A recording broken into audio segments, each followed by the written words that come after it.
Yet another famous monument is on the chopping block. Campaigners are calling for a statue of Oliver Cromwell outside the Houses of Parliament to be removed.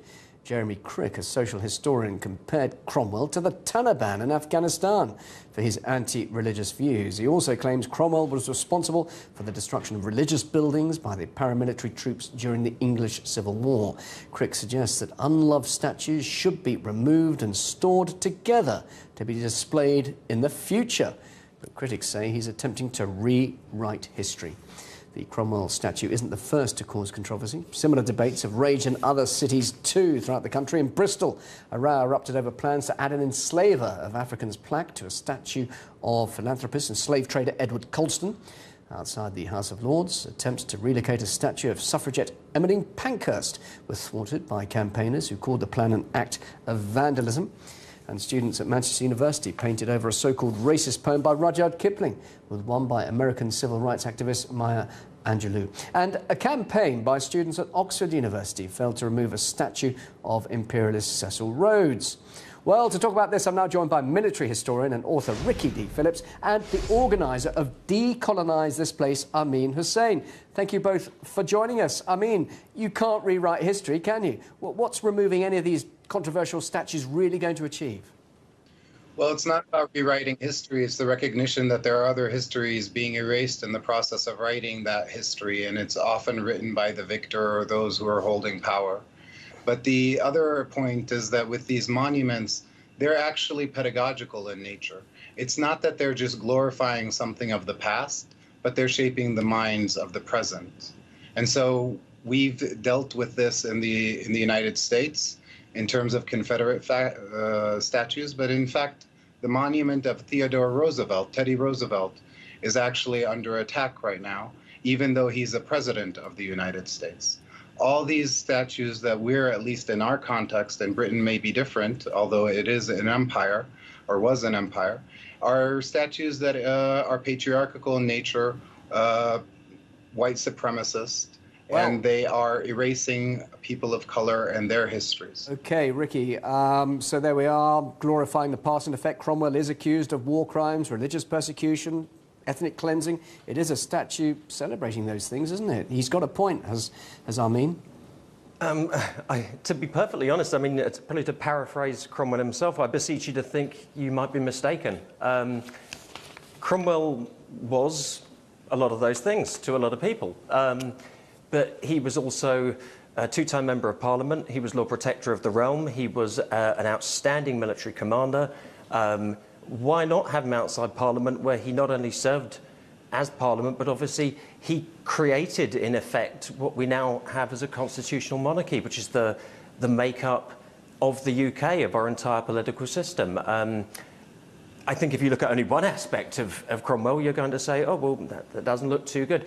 If you look at all of it, and just on this specific as to Cromwell, there's absolutely no reason to pull him down. And to be honest, I think it's irresponsible history. If we start pulling down statues and we say, well, this incited hate or this is reminiscent of hate, you'll get that hate. You pull down Cromwell, you will start a Catholic, Protestant, street war fights, arguments, and then where do you stop? So if you're trying to stop stop something reminiscent of hatred, you're going to get more of it. And I think it is very irresponsible history when we start trying to suggest that these things should be erased, pulled down, and rewritten. Amin, what do you make of that? Irresponsible? No, I don't think it's responsible at all. Irresponsible. I think, look, it's the nature of our times. Those were different times. The question of us as a society is, what are we glorifying?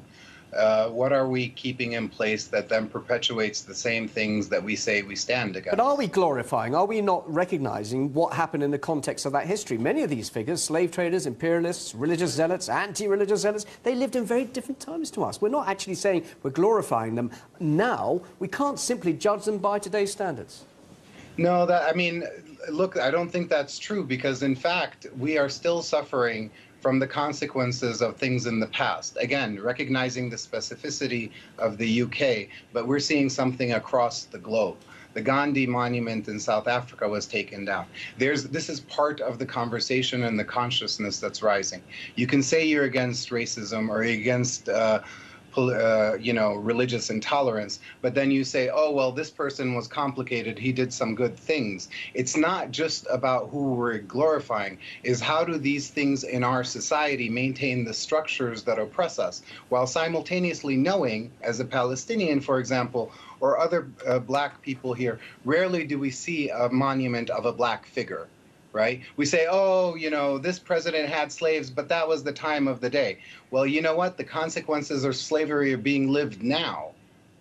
So if you're not dealing with actually what we see as the legacies of slavery, and you're telling us, well, he was a president of the United States, somehow that makes it okay, and it doesn't. Ricky, what do you make of that?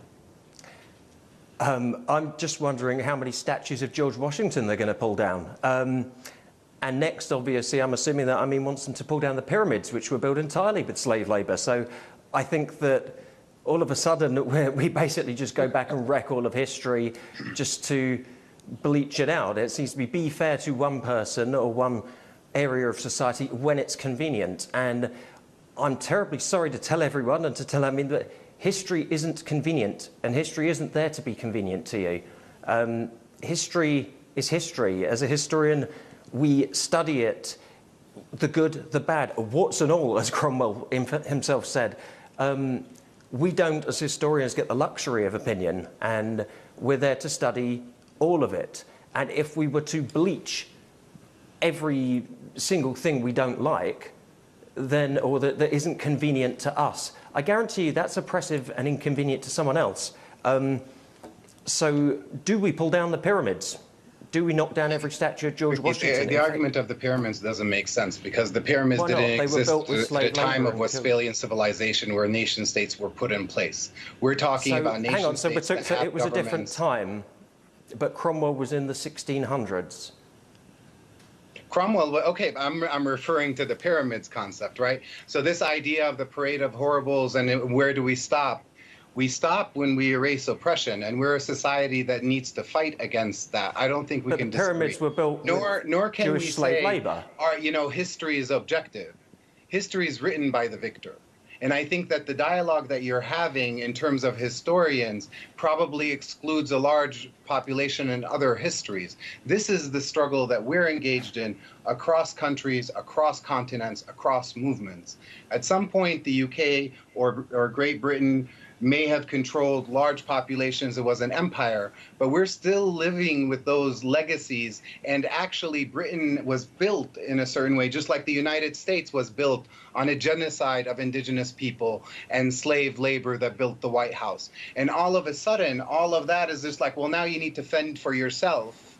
And then you fight a war in Iraq, and you have all the immigrants come in, and then you say, well, you know what? They don't like this statue, this monument, for example, here for us it creates trauma every day at these museums that people go to or in spaces.